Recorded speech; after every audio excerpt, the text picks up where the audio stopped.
Hello po, good evening. Gagawa po tayo ng ating dinner. Ito po yung aking mga ingredients. Meron po akong bacon, tuna, opa, at yung pasta. Maglagay po tayo ng tubig. Lagyan po natin ng asin at papakuluan po natin yung pasta ng 7 minutes. Ayan.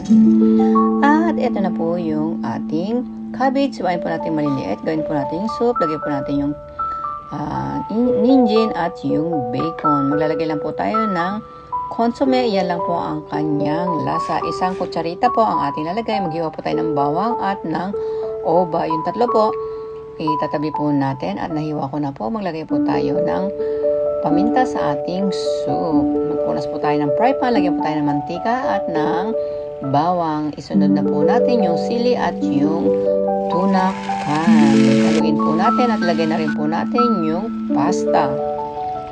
Konting halo at ilalagay na rin po natin yung oba.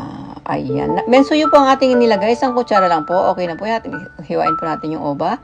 Ilalagay po natin dyan sa itaas. Topping po natin. At maglagay rin po tayo ng sili. At ito na po yung aming dinner. At ito po yung meron din po akong salad at yung soup na ginawa natin. Maglalagay rin po ako ng tea na hibiscus tea. Ayan na po ang aming dinner. Maraming pong salamat. God bless. See you tomorrow night again.